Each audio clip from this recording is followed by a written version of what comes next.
And welcome all to this, the 40th episode of American Spirits, wherein we tempt George Bagby with a Vanderbilt professorship if he will only bow down and worship the chat. Bagby, what say you?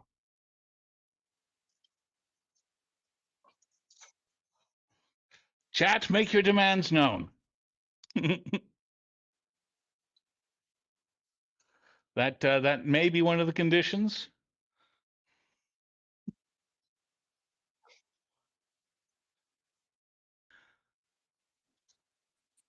Amen.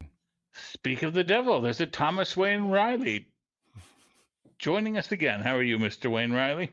I am fantastic. Thank you all for having me. Excellent. So we left off with the doings of the Mexican Republic and the entry of Moses Austin into Tejas. Where are we going from here, Mr. Bagby?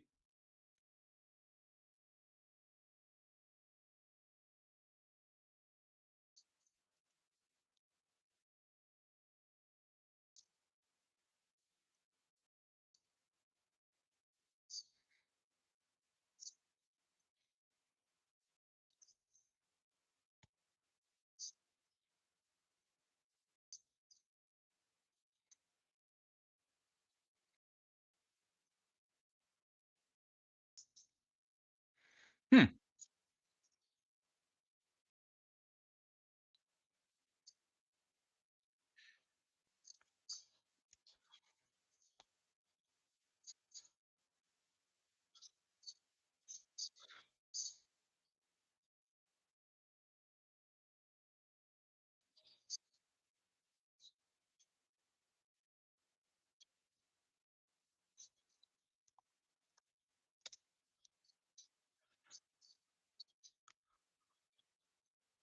Show period in California, which lasts Mr. for about a Bagby, I decade. am devastated to interrupt you and inform you that you were muted for all of that. My fault. Apologies. Please take it from the top. Oh, oh, okay. You can hear me now? We hear you now. Okay. So we're talking about the Anglo-American presence in California and Texas following the establishment of the Mexican Republic. We talked last time about how the Mexicans devastated their Californian population. They had a reasonable start there. They had tens of thousands of evangelized Native Americans on the missions, but they very idealistically threw that away by secularizing the missions. This results in the dispersal of the Native Americans from the mission population and the widespread starvation of these Native Americans who may have become Mexican citizens given some experience there. So in the 1830s, we see the development of what's called the rancho culture in California. California is very lightly populated. We're talking about a couple of thousand people in the whole region of modern day California, what the Mexicans called Upper California or Alta California. And the ranchos are these Mexican lords in the area.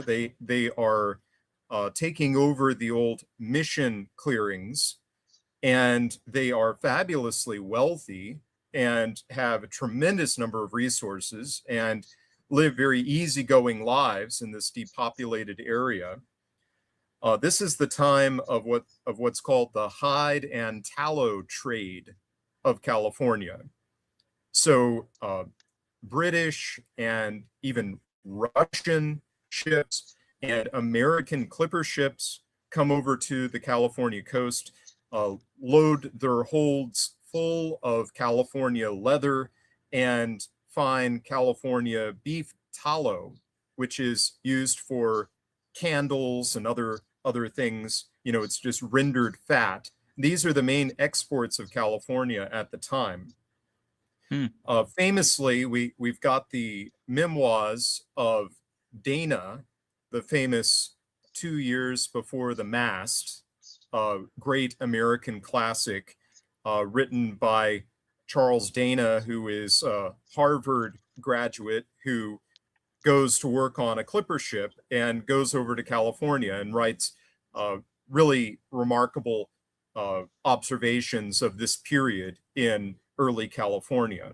It's funny you bring that book up. I was in a tavern about a week ago, and they had a number of books up on a shelf, and that was one of them. So I spent an evening reading through the first chapter of that. Oh, that's great. Hmm. He had some famous classmates at Harvard. I forget who knew him. I think Charles Sumner may have known him from that period. They may have been classmates. Does anyone recall Charles Dana's classmates? I do not. He had some political classmates, is what I remember. Is Sumner Fort Sumner of New Mexico? Sumner? I don't know if it has any connection to that Sumner. That was a Sumner that was in the American Army, Civil War general, and he established Fort Sumner in New Mexico. Okay, yep. Sorry. No sweat. So there's a problem in California because the Mexican ranchos are not always getting always paying their bills. They're getting a lot of trade goods from these clipper ships that are coming over from Massachusetts. They're bringing a lot of American manufacturers to California. California did have a nascent industrial development with the missions. The missions were doing metalworking, they were doing masonry, they were making furniture, they were making wine and brandy, and this all falls into ruin with the secularization of the missions. But the ranchos will agree to trade leather and tallow for these manufactured goods from the schooners, and then not come back with the leather. So the Americans get a start in California by settling merchant agents in California to make sure all the bills get collected. So these American agents, they come over from New England. This is an important factor in the American experience in California. They're coming from the north. They're coming with the merchantmen. They are agents of industrial and merchant interests in California. They are usually young men. They marry Mexican wives in Rancho, California, and they start writing their contacts back in New England and New York, advertising the opportunities in California, that there are these huge cleared areas in the former mission villages and such. There's a tremendous amount of natural resources, pasture, woodland, possible mineral resources. They don't know much about that at this point, but they are advertising this is a prime area for settlement, and there just aren't any Mexicans here. This is a great opportunity. There are all these advantageous harbors and such. This is going to be a great land someday. And so this attracts some of the first settlers in the area. And from what you're saying, it sounds like this primarily have been Yankee settlement in this wave. That's right. Yes. These are people coming over on the clipper ships, and they're sailors, they're factors related to the trade in California at the time, and all the shipbuilding, all of the mills and industrial capacity, the merchant class of the time are primarily up there in the Northeast. They're coming out of Boston primarily. Most of these clipper ships are being built in Salem, Massachusetts. They actually invent the technology of these high-speed sailing ships that come around South America and up the Pacific coast. So one of the very enterprising early settlers of California is not actually an American at all. His name is John Sutter, and he's from Switzerland. And he of the eponymous mill, no doubt. Yes, that's the same guy. he goes to California. He spent a little time in the Northeast, had some business ventures there, but he decides to strike out for the territory, becomes a Mexican citizen by nominally becoming Roman Catholic for these very remote entrepreneurs and settlers. This is not something that they're actually engaged with. The churches at this point, they're very isolated. Takes a long time to get to one, and so they go through a formality, get baptized Catholic, and then go out into the wilderness. It's for many of them their very last experience with the Catholic Church. Hmm. But Sutter goes into the valley in Central California. I don't remember the closest locality to Sutter's settlement, but he's an interesting guy. He goes to California by way of Hawaii. He he buys a ship in Hawaii. He transports produce from Hawaii to the San Francisco Bay. He sells it at a profit. Then he sells his ship, takes Mexican citizenship, and goes inland. He does all this in 1839. He brings along with him 8 Kanaka servants. These are Polynesians from the Hawaiian archipelago. It's not apparent to me just what their status was. They may have been indentured. He certainly brought them on his ship. They may have been his sailors, for all I know. I can't figure out just what their status was.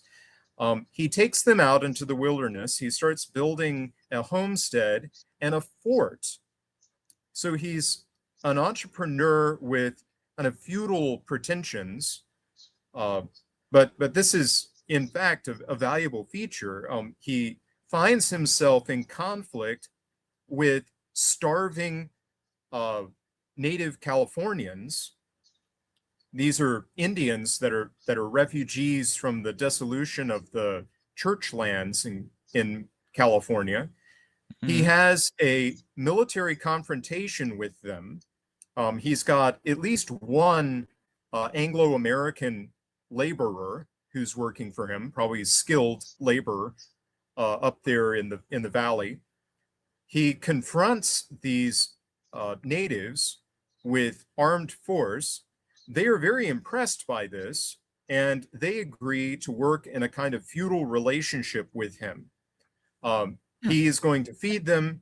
They will labor for him. So this is how he builds his fort. He completes it in the early 1840s. He covers the fort walls with adobe, and he writes in his memoirs, "I was everything: patriarch, priest, father, and judge." So he's like a medieval baron there in the valley, and he becomes a very important point of contact for the Anglo-Americans who are coming over the overland trails. He has a official capacity in the Mexican Republic. He is issuing passports to new arrivals in California. So Sutter's Fort becomes an important first stop for the overland journey into California. Wow, I didn't realize Meanwhile, people were making the overland journey that soon. Yeah, Yes, as a matter they of fact, were. Polk And this thought was that California would be the next Texas. Like there were enough, if we flooded, no, not Polk, but the American, especially the Democrats, thought if we send enough Americans into the San Joaquin Valley, because Sutter's Mill / Fort is northwest, north by northeast of Sacramento, right on the foothills of the Sierra Nevadas. And so the Democrats thought if we send enough Americans there, eventually it'll turn American, like we will end up talking about how Texas is going to do. So yeah, there was a good amount of overland foot traffic going there already. I can't escape the niggling impression of a rhyme in here somewhere. Yeah. It doesn't end quite the same as Bagby's going to say, but California has a spectacularly non-violent revolution as opposed to Texas. Hmm. The American presence there is just so overwhelming, and the Mexican administration there is so incompetent and questioned. It turns out to be a very easy feat. But the Mexican attempt to govern California is rather preposterous. They have a capable governor there. Ironically, the man who was most notable for opposing the secularization of the church lands in California, Jose Figueroa. He holds on till 1835 when he passes on. The Mexicans send up a General Michael Torina with a bunch of Mexican felons as his entourage. Mexico is in such financial straits. They've had a couple changes of government. When they first declared their independence, they got a lot of loans floated in London from British bankers. They got some funding from the Germans. They got some funding from the French. And then they had a change of administration and repudiated all their loans and said, no, that was the last government that owed you all that money. We're not going to pay that. And so for the Mexicans, this is a very serious and multi-generational problem because they've effectively destroyed by their own hands their foreign credit. So they cannot pay soldiers. And this is a very serious problem with Mexican administration. They can't pay their administrators. They cannot pay a professional army. And so their compensation is that they take a bunch of felons out of the prison and they say, you are now soldiers. This is your service. You were to go to California and be the entourage of the new governor. So the general shows up with 300 of these ruffians who are all, violent criminals and the like. They're armed and they're very bellicose. And so is the general. The general is not a diplomatic sort of guy, but he's supposed to be the new governor of the area. He gets expelled almost immediately by the ranchos in 44. There's almost 10 years of no administration in California at all, no official governor of the area.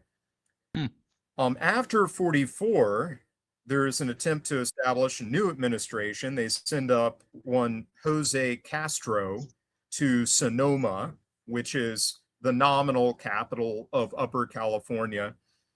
But down in the south of California, the ranchos have their own champion, one Pio Pico, who sets up his administration in San Diego. So there's like a rebel government in California by the 1840s. And in the midst of this disorder, there are nominal passports for new Anglo-American settlers who are coming in to the area by land and by sea. Their trek is quite difficult. They're crossing the Great Basin. They're finding the salt deserts in Nevada.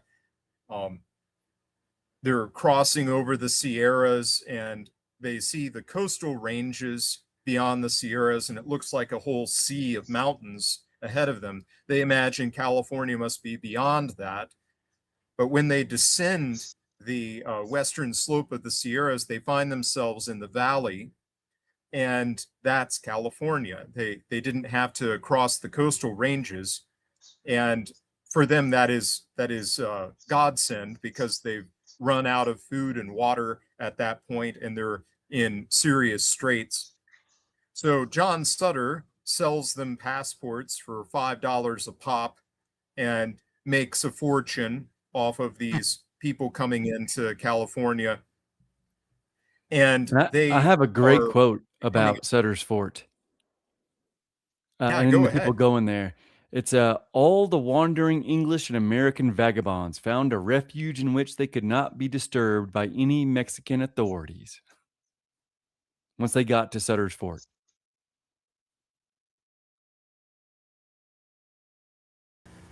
And the Mexicans really couldn't enforce their policies there, uh, thanks to the disorder in the region.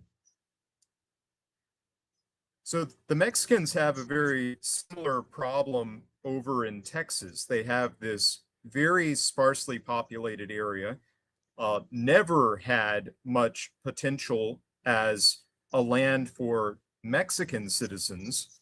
There were extremely few of that description there. And way back during the Spanish administration of the region of New Spain, the Spanish government had given Moses Austin a charter to bring in a few hundred Anglo-American families into Spanish Texas, as it was then. This gets rolled over and accommodated by the Mexican Republic. The Mexicans really don't have much of a plan for Texas. They claim it as territory.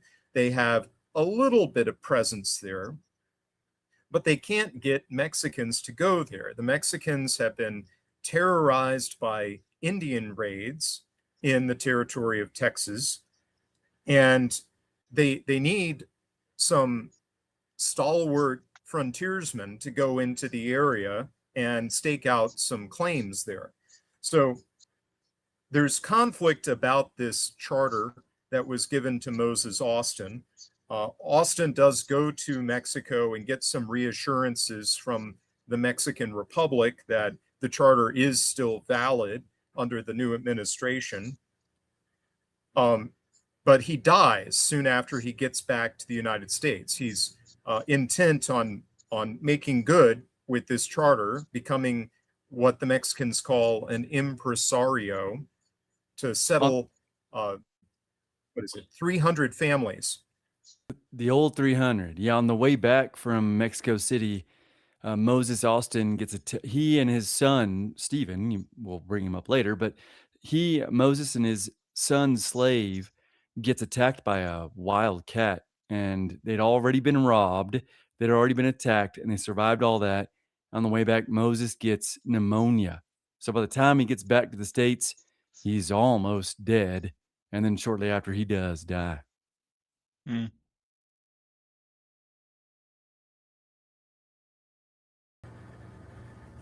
Indeed. Can you hear me? We hear you. Okay, good. So Stephen Austin, who is a kind of an academically inclined fellow, he takes up his father's charter and goes to New Orleans. He finds it extremely easy to recruit potential settlers for Spanish or Mexican Texas. He's got 1,500 applicants when he gets to New Orleans. The pickings are very generous. Every settler gets one labor of land, which is 177 acres meant for farming. They get an additional 74 labors for ranching. So this is a single parcel for one settler family. It is 13,000 acres per family. Wow. This is 20 square miles. Every approved applicant for the Austin Charter gets 20 square miles of land in Texas. They have interviews about character. This is something that the Mexican parliament was very interested in. They wanted people that would stick with it. They wanted people who were invested. And Stephen Austin interviews these families, takes note of their resources. Austin is very proud of the fact that he doesn't turn away anyone for their material wealth. Even the poorest applicant, if he's judged to be industrious and capable, is given a place. So he brings over the first families of Texas, what Riley calls the Old 300, famous group to come in early American Texas. And Austin applies for the rights to distribute more land. So he distributes the land to the 300 original families, kind of sets up his administrative center in San Felipe de Austin, which is the progenitor of Austin, Texas. By 1824, he has over 2,000 people settled in Texas. In 1825, the Mexican Parliament is pleased with this effort. They give him a new grant for 500 additional families. Meanwhile, up in Washington, John Quincy Adams, President Adams, has sent an ambassador to Mexico, Mr. Poinsett. Mr. Poinsett is authorized to offer 1 million American dollars for Texas. This is secret. This is not publicized. This is kind of a back rooms sort of negotiation. The Mexicans decline, even though the territory is being flooded by Anglo-Americans. So even at that stage, John Quincy Adams, and this is important to remember about Adams, because later on he becomes a great opponent of the annexation of Texas.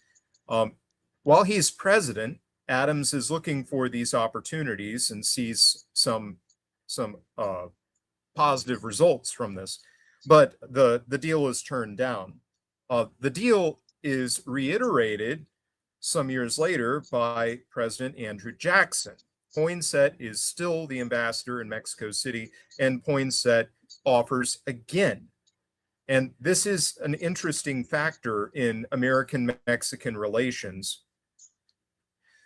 In late 1825, there is an opportunity from the Mexican Parliament. They open settlement for Texas. Anyone that shows up could potentially get a land grant. Now, this kind of obliterates the survey of the potential settlers, and it's taken as a open opportunity for whoever can get up and get there. So there are an awful lot of squatters that come into Texas at this stage, and the thing becomes controlled. The leather settlers, stockings. like the situation. Yes, yeah, these rough frontier entrepreneurs. They're supposed to become Roman Catholic and assent to the 1824 Mexican Constitution as their fundamental law. The region is governed rather like a territory. Did you get that? The region is governed rather like My a connection's a territory. bit spotty. You're Okay, mostly good. Yes, it's governed rather like a territory. Okay, good. Coahuila, which is a Mexican state, and it's still a state there in northern Mexico today, with its capital at Saltillo, down near Monterrey. Coahuila has jurisdiction over Texas. In the parliament, the state parliament of Coahuila, the Texans originally have a single. Oh no. Disastrous. But I know where he's going. By all means, 1824 pick up the thread. Constitution combined Texas and Coahuila into one state, and the capital was at Saltillo, Yeah. which was over 500 miles away. It was even beyond Monterey through the Sierra Madres, the eastern one, the Occidental. I don't remember. Anyways, the eastern Sierra, so it was pretty far, and that'll become important during the Mexican War. But it looks like he's back. Yes, here I am. Yeah. Yeah, so the Texans, they start out with a single representative in the Coahuila state government. They eventually get a second one. So they don't have much standing as far as representative government goes in Mexico. And this is a source of conflict. The Texans really want to become a full-fledged state in Mexico with their own parliament. So I kind of, when I was doing my research for my recent series, I saw the same thing. They were upset that they didn't have representation, but at the same time, they were like, we're not governed by the rules and the laws that we signed on to when we got to Texas. So we don't have to actually be Catholic. And there's a very funny quote. It would be more, or it would be less exciting to see a mastodon walking through the streets than a tax collector. So at first, they liked that the Mexican central government wasn't involved, but eventually they were like, wait a minute, we do need some representation. We do need some government. Absolutely. By 1830, there are 4,500 Anglo-American settlers in Texas. So it goes from nothing to almost 5,000 people in just 5 years. And this is a destabilizing sort of thing.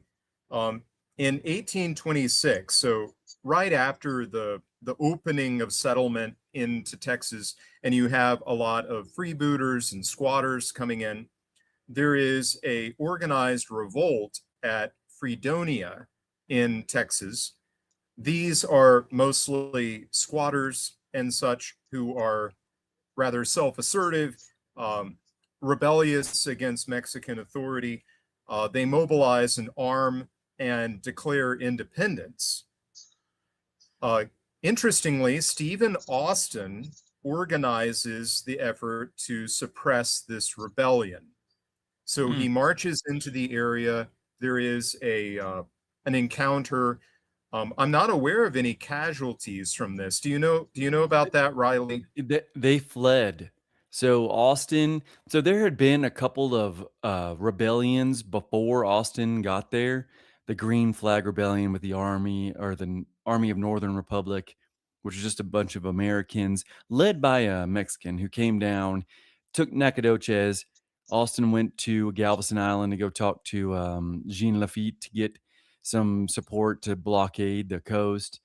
So there have been a whole bunch of filibusters and all this kind of stuff. And so this wasn't something new. And when they came in, they took Nacogdoches, and then Austin. This was probably his last time backing the Mexicans, but he gathered a whole bunch of Anglo militiamen, met up with the Mexican army, went to invade Nacogdoches to get rid of these guys. And by the time they got there was nobody there. They'd all fled back to Louisiana territory. Mr. Bagby, you told us that the early waves to California were coming primarily from New England. Which Americans were coming into Texas at this time? They were all south of the Ohio Valley. Hmm. So they're coming from South Carolina, they're coming from Louisiana, they're coming from Arkansas. And what they're are they coming from bringing that is illegal? They're bringing a they're specific. They're bringing a specific. I don't want to call it cargo, but they're bringing something with them that is very illegal to the Mexican Constitution.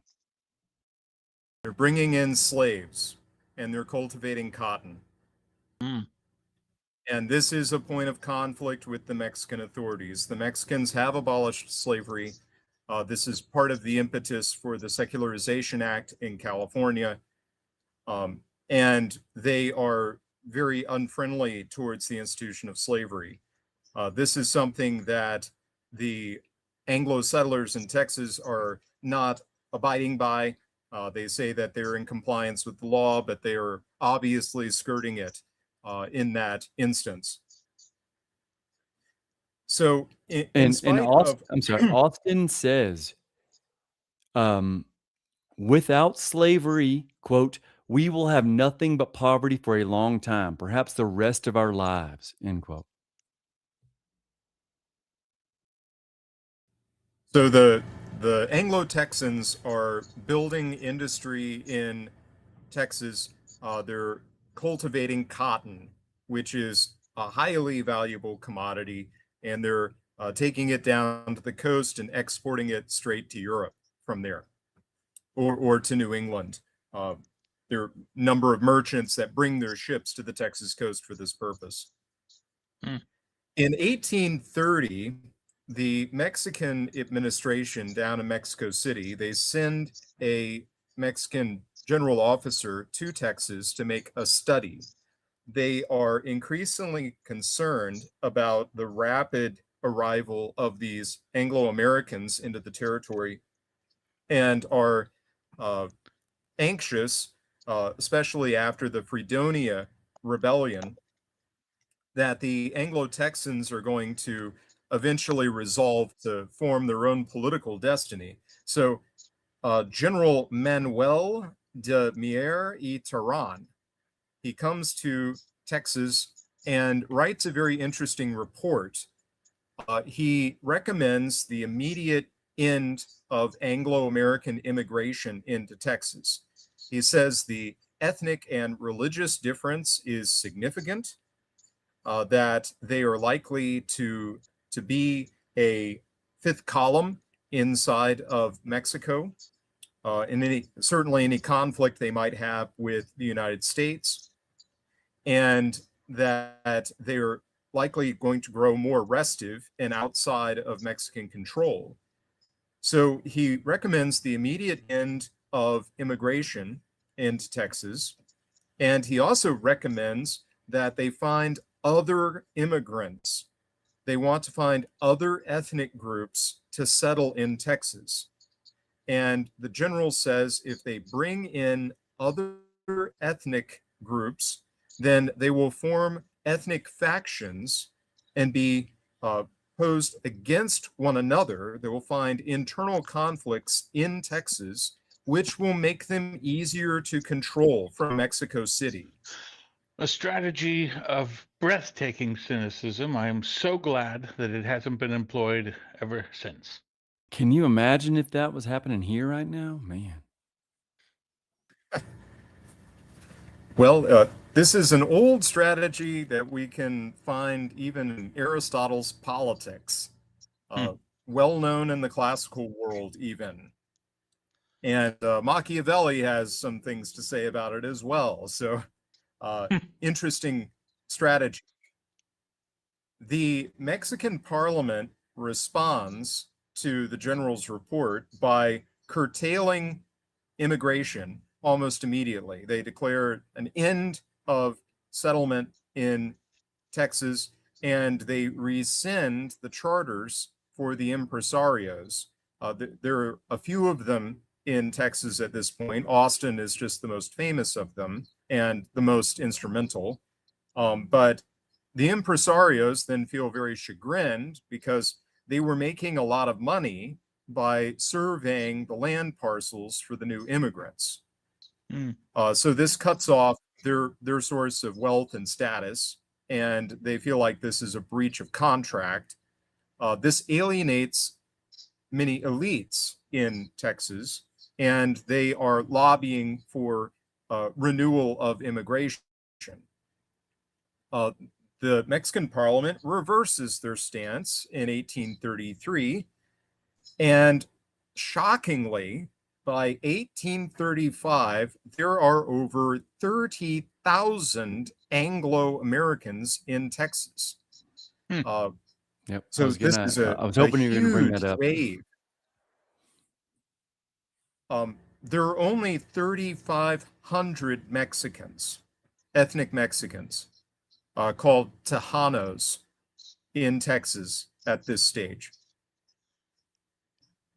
So we see sources of conflict between the Anglo-Texans and the Mexican administration at this point. There is the aforementioned political assertiveness. They want to be independent Mexican state. They don't want to send their pleas all the way down to Saltillo, which is a very long ways away.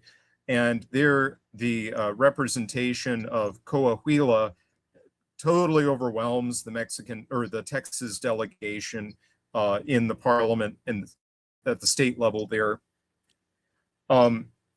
There's a religious conflict. The vast majority of the Anglo-Texans remain privately Protestant in their convictions. They're only nominally Catholic. They've gone through the forms of admission into the Catholic Church.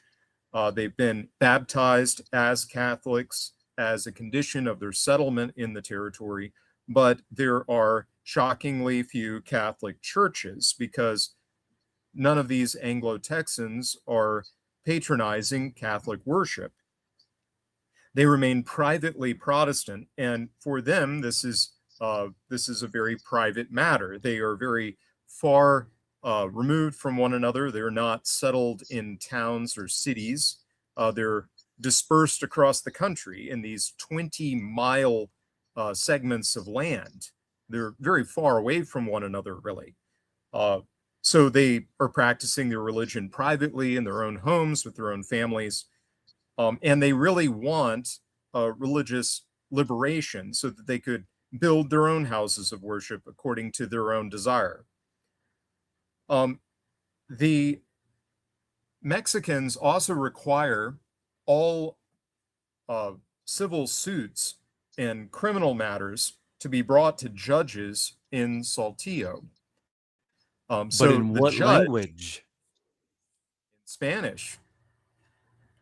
So most of these Anglo-Texans do not speak Spanish, haven't had any immersion into it since they've arrived in Texas.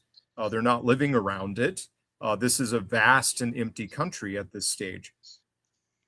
The court matters are recorded locally. So they write a lengthy report about the matter, and then it is sent off to a judge in Saltillo. The judge then issues his order, which is called a dictamen or a dictat, and it's returned to Texas, and the decision is final. And the judge hasn't met anyone involved in any particular case. And so this is a source of a lot of dissatisfaction as well. The Mexican Constitution, by the way, provides for trial by jury. And they aren't getting that in the territory of Texas.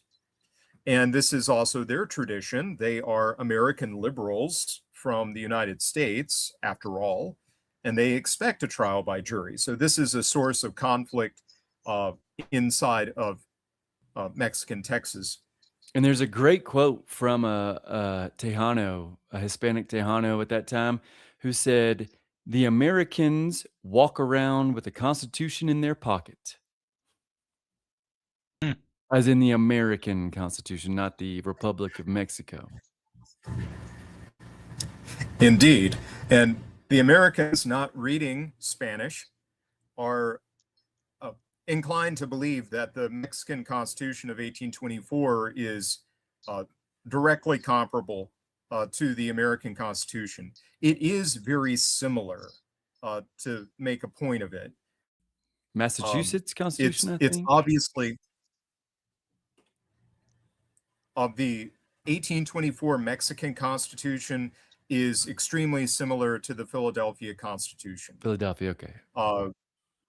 Sets up three branches of government. There's a president and vice president. There's an upper house and a lower house. It's a federal government.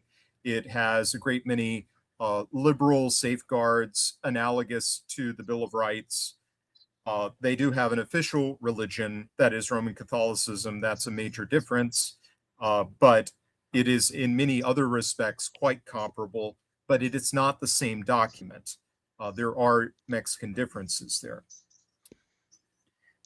So in 1832, Santa Anna is dissolving the Mexican federal government. Texas responds by calling a convention. It's not known just what Santa Anna's policies will be. Santa Anna is presenting himself as a liberal reformer. He is the champion of the masses against the elites. He's kind of posturing this way in the context of Mexico City. The Texans do not yet realize what Santa Anna represents. Many Mexicans don't know yet either. They don't know what he's going to do. But the Texans call a convention in 1832. They declare first their loyalty to Santa Anna's administration. They say, we are assumed he not would be on rebels. their side. They did. They knew this was going to be a time of reform, and so it's an opportunity. They demand that Texas be made a Mexican state. So their local concerns are expressed this way. They want greater local representative bodies, closer source of local authority. They want Santa Anna to suspend import duties into Texas for 3 years. So they want tax relief. They want increased defense against Indian raids, showing that this is still a major concern for the settlers in Texas. Curiously here, there's a proverb in Anglo-Texas at this stage. They are very dismissive of the abilities of the Mexicans as regards the Indian raids. They say 5 Indians will chase 20 Mexicans, but 5 Americans will chase 20 Indians. So the Americans certainly have a more martial and capable stance in regards to the Mexicans, or in regards to the Indians, and this is a source of indignation. That's because Austin set up the the Rangers, as he called them, which were the precursor to the Texas Rangers. So Austin actually set up a group of mounted Texan Anglo men to meet the, at this time, mostly Comanche men in the field instead of waiting to be raided or attacked in your settlement. So Austin set up the precursor to the Texas Rangers. Indeed, and that's part of the vulnerability of Texas historically. There's a tremendous amount of frontier to the south and the west of the Anglo settlement in Texas, and this is the preserve of these mounted bands of Comanche warriors who raid these settlements and subsist almost entirely on the goods they raid. So they've adapted to the horse. They were formerly a martial people, but they were on foot, and it was a much lower level of war violence. But when they get the horse, they become these incredibly powerful, very quick raiders, and they raid and supply their people through pillaging Mexican villages and farms, pillaging Texans and the rest. They have no regard for the border, obviously, and they range a long distance in there, and they go into New Mexico and such as well. I mean, the Apache acted like dragoons. They would ride their horses up to the battle, get off, and fight. The Comanche, they actually fought like cavalry, and it was a new enemy for both the Indians and the Anglos and the Mexicans as well. This is part of the story of Blood Meridian. If you know the plot of Blood Meridian, famously Cormac McCarthy went into archival sources about a scalp hunting bounty program from Mexican authorities in these borderlands in the Rio Grande Valley. And Mexican governors were offering payment for Apache and Comanche scalps. And they were enlisting mercenaries to go out and kill these people because they were so feared there on the frontier. That's a true story that really was happening at the time. And that's the source of the famous story of the Glanton gang, which is recounted in Blood Meridian. Not that I'm tooting my own horn here, but I probably have the most exhaustive series on the Apache, from their crossing of the strait to Alaska and Canada, and then coming down either the plains on the eastern side of the Rockies or down the basin there. And I'd absolutely talk about that. The Apache fought the Mexicans for 300 years, and Sonora and Chihuahua were very famous. Those Mexican states were very famous for putting bounties on scalps, which when you invite Anglos in, well, a black-haired scalp is a black-haired scalp. So yes, indeed. And a very grisly story it is. But many of our people are familiar with the plot of Blood Meridian. What's most shocking about Blood Meridian is that there is a tremendous amount of source material for what he recounts in that novel. exactly. And when it was published, most people did not know that. It was people that got really interested in the novel, and they're like, did this actually happen? They went looking for the sources and they found them. So there is a really remarkable book. Do you have this book, Riley, The Sources for Blood Meridian? Not yet, but looks like I'm about to order it. Very good. It's a really interesting book. Can I get it Researchers through went out there Tallman and Books? no, it is under copyright. It's a very recent book. But other people went out there and scouted all the sources that McCarthy apparently used for Blood Meridian. There was a member of the Glanton gang, and this is later. This is after Texas statehood. This is actually after the Civil War, I believe. There were members of the Glanton gang that did write memoirs, and just recently one of them was republished. And I think it's called My Confession. I forget who the author was, but he was a member of the Glanton gang. Okay. I own that book. I haven't read it yet. Very good. Glanton, incidentally, he came from Edgefield, South Carolina. The same place where the famous Preston Brooks was from. Edgefield is a small place, but it's produced a remarkable number of startling personalities, let's say, mostly political figures. Okay, so Santa Anna doesn't really respond to this Texas convention, though they send their demands to Mexico City. In 1833, the Texans call a new convention. They're still waiting to see what Santa Anna is going to do with their situation. And in 33, the new Texas convention reiterates everything that they said in the first convention in 32. And they send Stephen Austin to deliver the convention's resolutions in person to Mexico City. Austin makes this very long journey down and then tries to meet with Santa Anna. And Santa Anna is really doing his own thing. Texas is really a very small concern for him, given his major drama being the revolutionary leader and all of that.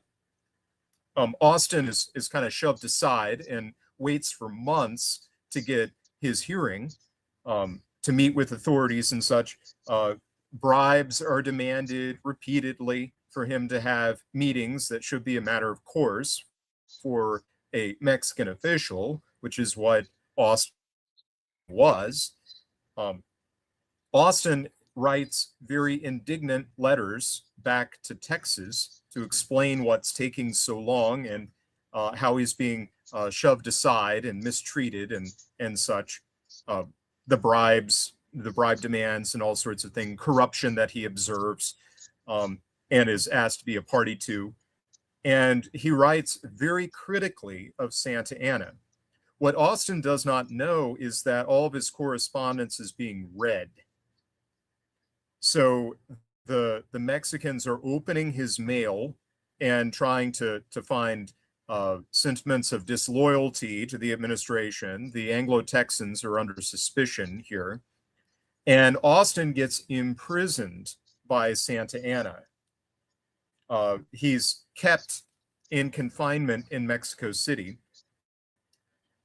And then Santa Anna makes his move. In 1834, Santa Anna dissolves the Mexican Congress and abolishes the 1824 Constitution. He declares himself the military dictator of Mexico. He still is pitching himself as a liberal reformer and liberator. He establishes the National Army of Mexico and abolishes the state governments of Mexico. Santa Anna then goes on campaign with his national army to subdue rebellious Mexican states who have taken up arms to assert themselves against the new centralized administration. When she nearly emptied the treasury to do. I mean, he spent a lot of money rearming and making new uniforms and fixing the Mexican army to go subdue these various rebellions. But there's what Austin says when he's in jail, or no, before he's in jail, because he sends this letter up to Texas. The the various spies read it and send it back. So he's sent back up to Texas.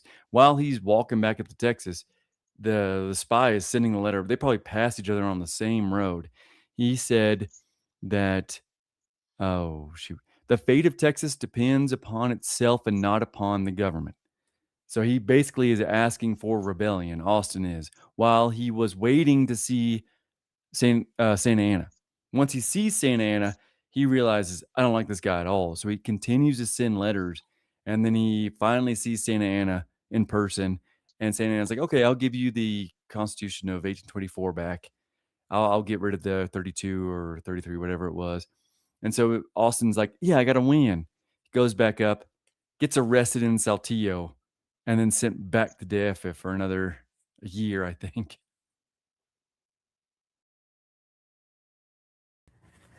So that is quite alarming to the Texans, who thought they were in a different kind of system. And it's also the origin of one of the famous symbols of the Texas War of Independence, which is the Mexican Republic flag, the tricolor, the red, the white, and the green vertical stripes, and the Texans' place in the center, 1824. And this is the famous standard of the Alamo.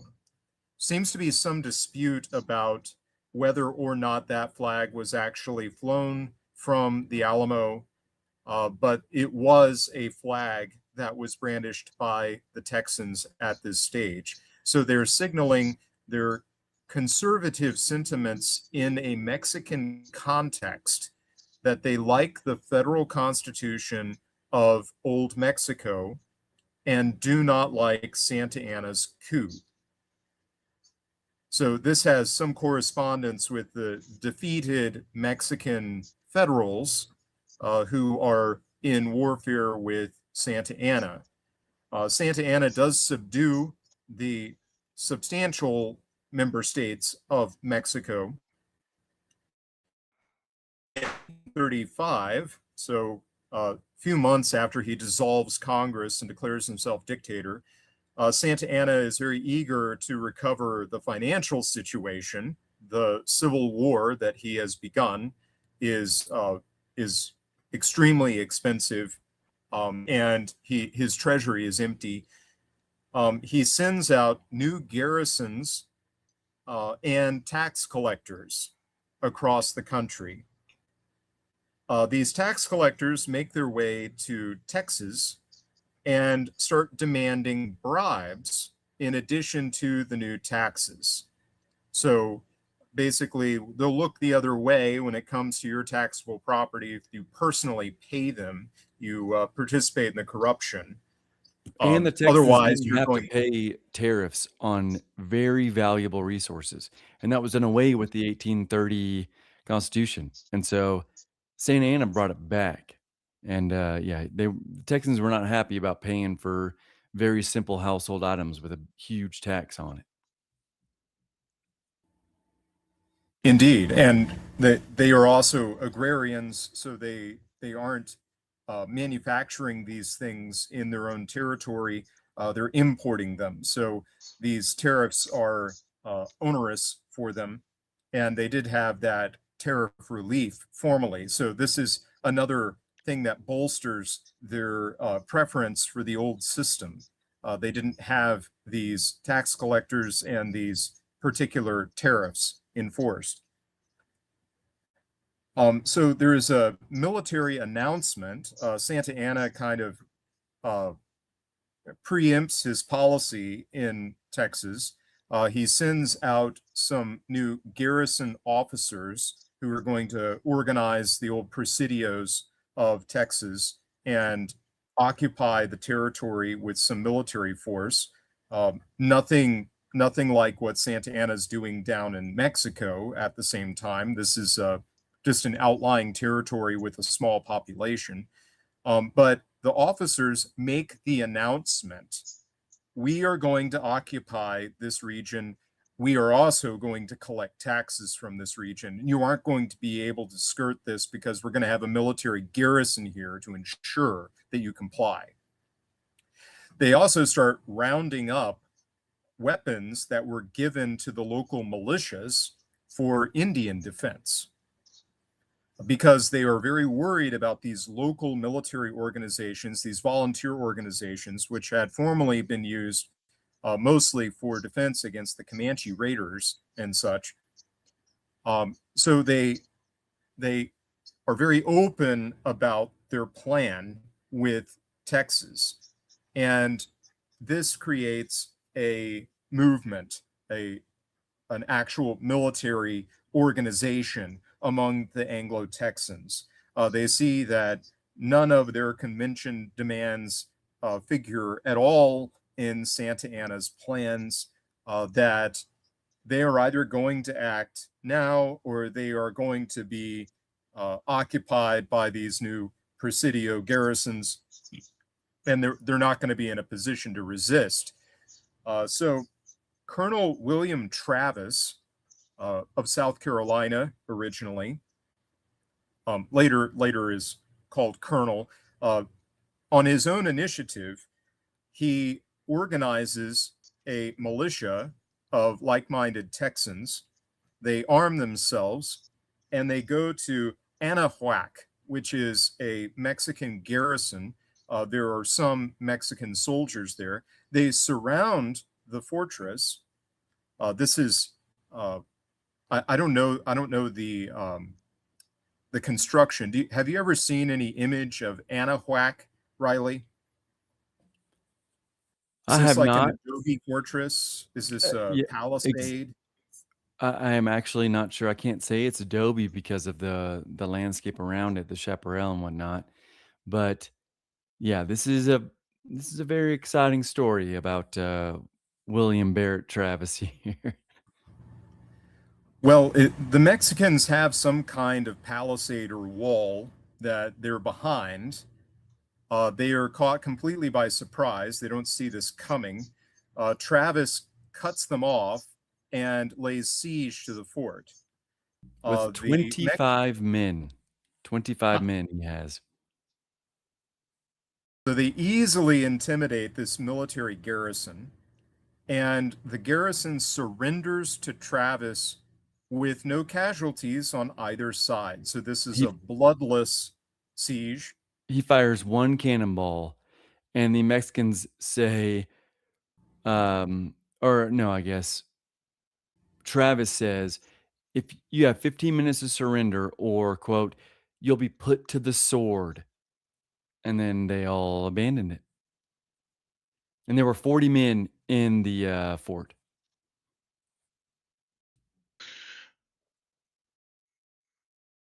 So in the fall of 1835, Austin is released from his captivity.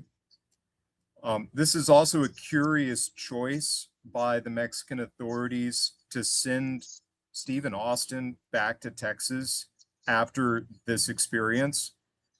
Well, Because I kind of, so Austin for many, many, many years was very pro Mexican, very pro every Anglo settler to Texas should become Catholic. Although, I think I mentioned in the last episode, Muldoon Catholics, like just convert and then do whatever you want at home. But do what you got to do.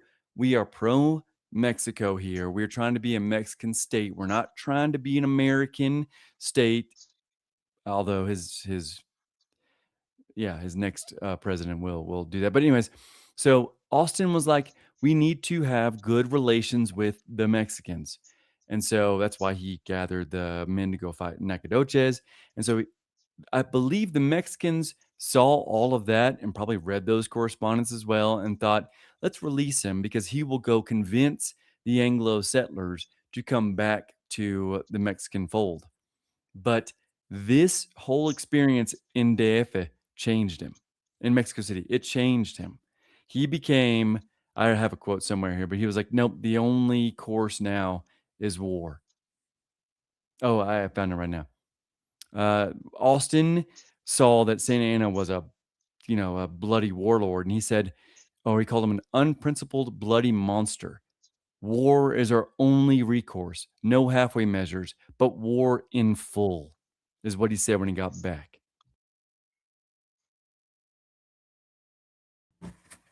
So this is a very timely arrival because the Anglo-Texans have mobilized.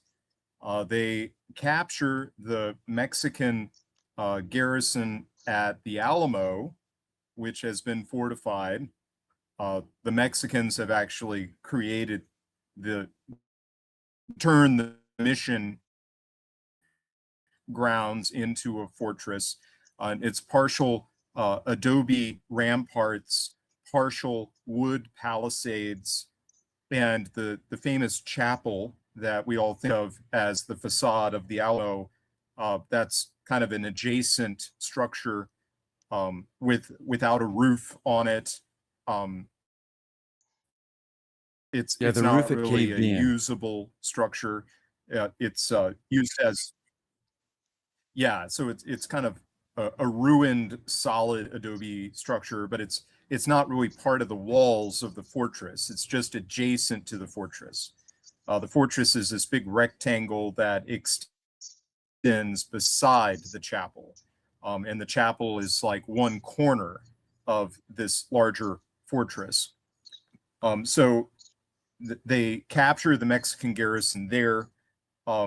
There is a military maneuver in southern Texas where a troop of Mexican infantry comes to Gonzales, Texas, to recover arms that were given to the militia there in Gonzales to defend against the Comanches. They're especially interested in a small brass cannon, a 6-pounder or something, a very small weapon, Which they had that no was ammo going to for be. anymore. Yeah, they weren't well supplied with this artillery piece, but the Mexicans had come to recover it, and the militia of Gonzales creates a very memorable flag when they meet the Mexican infantry. They raise this flag. It has the emblem of the cannon on it.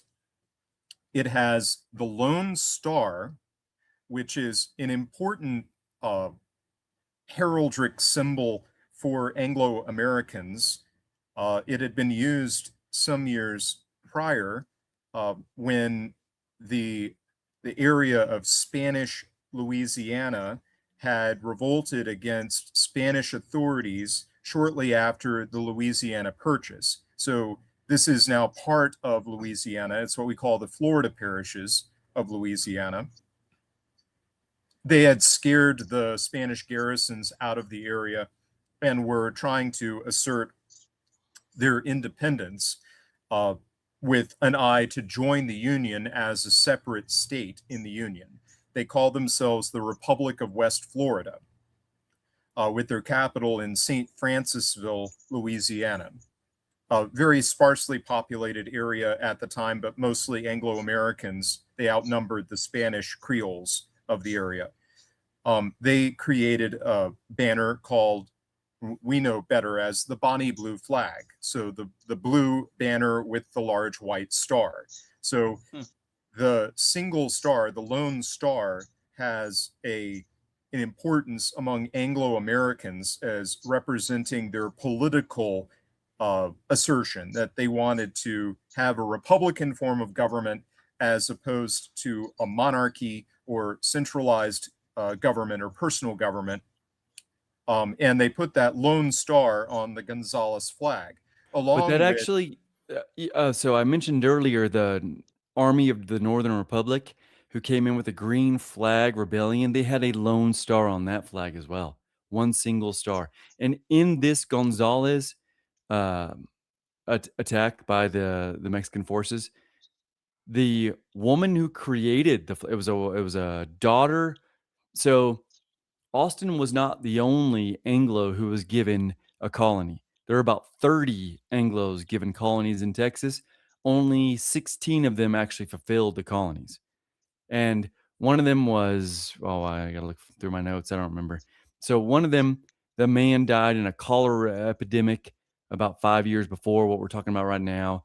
The same cholera epidemic that killed Bowie's wife and all his children and all of Bowie's family. But this woman used her wedding dress and sewed on the cannon representing the Gonzales cannon, the Lone Star that had been in place, just as Bagby said, for a long time, but also with the old attempt to take Texas that failed under James Long, and the words, I hope I'm not stealing your thunder, Bagby, "Come and take it," meaning the cannon. And that is a classical reference.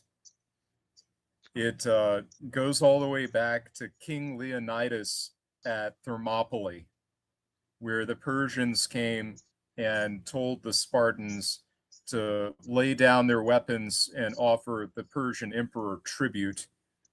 And King Leonidas obstinately responded, "Come and take them. Come and take the weapons." And the Persians did, out of their dead hands. So this was a slogan that anyone in the West would have recognized, that they were resolved to fight and die rather than submit. It's the bumper sticker on the opening of Red Dawn. And it's still a kind of slogan that you see on the backs of trucks. So in the fall of 35, just to end our introduction to the great drama of the Texas War of Independence, Austin leads a militia to San Antonio. He besieges the Mexican garrison in the Alamo for 6 weeks and captures it. No, Now, no, we can't just make it that simple. It's such a good story.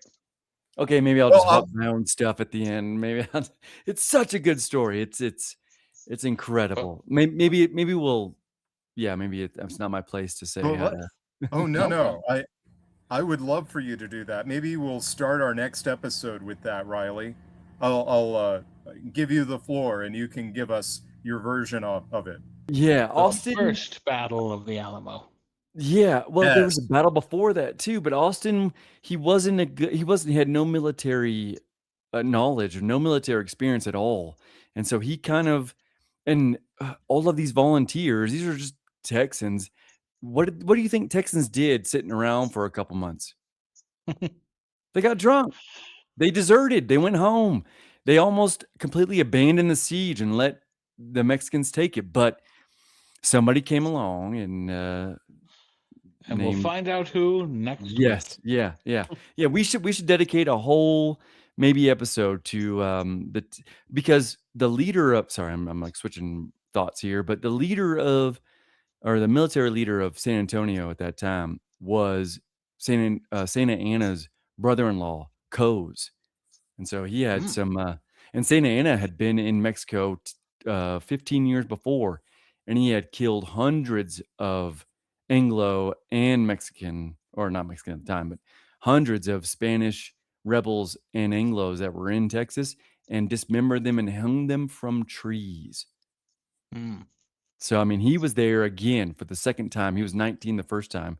Now he's the Napoleon of the West, as he called himself.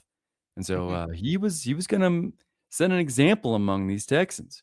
And we can't just put the Alamo story into two sentences. We gotta. It's so good.